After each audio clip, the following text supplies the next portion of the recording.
എല്ലാവർക്കും നല്ലൊരു ദിവസം ആശംസിക്കുന്നു.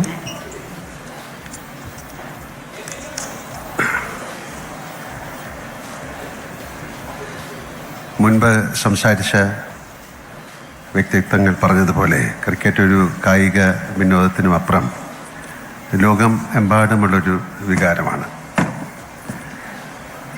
കേരളത്തെ സംബന്ധിച്ചിടത്തോളം ഏറ്റവും അധികം ആരാധകരുള്ള രണ്ട് കായിക വിനോദങ്ങൾ ക്രിക്കറ്റും ഫുട്ബോളുമാണ്.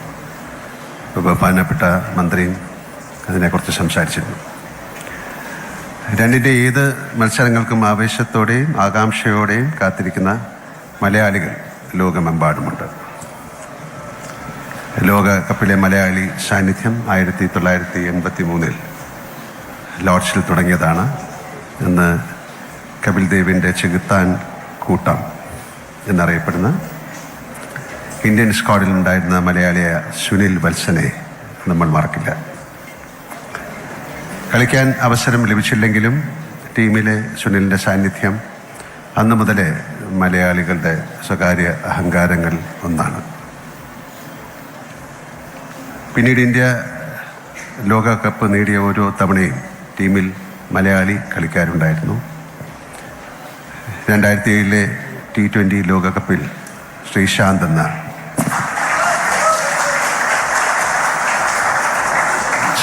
എന്ന മിടുക്കൻ്റെ ഉശിരൻ ക്യാച്ചിലൂടെയാണ് ഇന്ത്യ ലോകകപ്പ് നേടിയത്.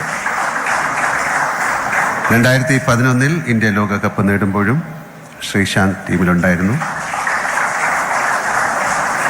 ഇത്തവണ ആ ഭാഗ്യം ലഭിച്ച നമ്മുടെ സ്വന്തം സഞ്ജു സാംസണാണ്.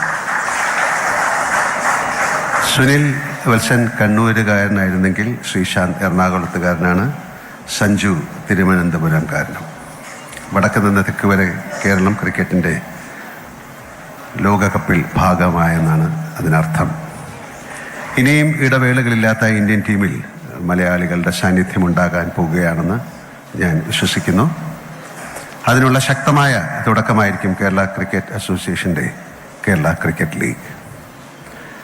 ക്രിക്കറ്റ് കളി പോലെ തന്നെ ഒരു പകൽ നീണ്ടുവന്ന വാശിയേറിയ ഒന്നായിരുന്നു കളിക്കാർക്ക് വേണ്ടി നടന്ന ലേലം. കേരള ക്രിക്കറ്റ് അസോസിയേഷൻ്റെ ആ ലേലത്തിൽ അണിനിരത്തിയ 170 കളിക്കാരിൽ നിന്നാണ് 6 ടീമുകൾ തങ്ങളുടെ കളിക്കാരെ സ്വന്തമാക്കിയത്. ബേസ് പ്രൈസിൽ നിന്ന് 9 ഇരട്ടി വരെ തുക നൽകി ജൂനിയറായ കളിക്കാരെ പോലും അവർ ടീമിൽ ഉൾപ്പെടുത്താൻ തയ്യാറായത് ഓരോ കളിക്കാരെയും ശ്രദ്ധാപൂർവം നിരീക്ഷിച്ചതിൻ്റെ ഫലമായിട്ടാണ് കാണുന്നത്. ഇത്തരത്തിൽ ഗംഭീരമായ സെലക്ഷൻ നടത്തിയ ഫ്രാഞ്ചൈസികളെ ഞാൻ അഭിനന്ദിക്കുകയാണ്.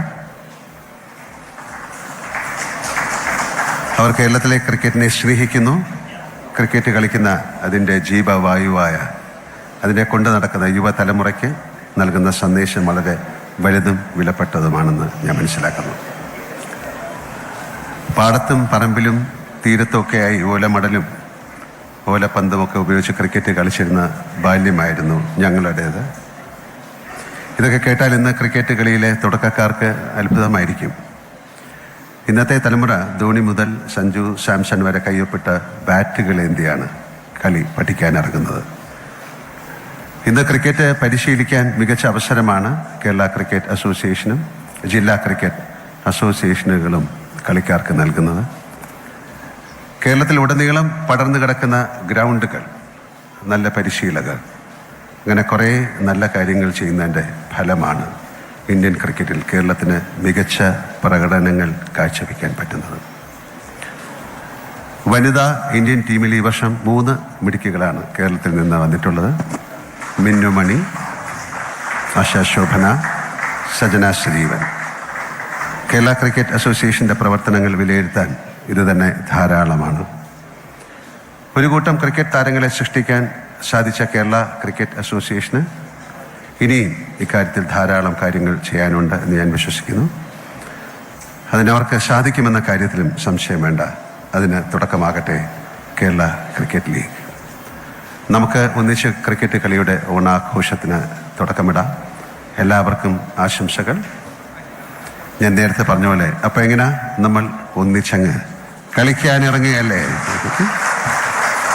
എല്ലാവർക്കും ഒരിക്കൽ കൂടി നല്ലൊരു ദിവസം ആശംസിക്കുന്നു. Thank you very much.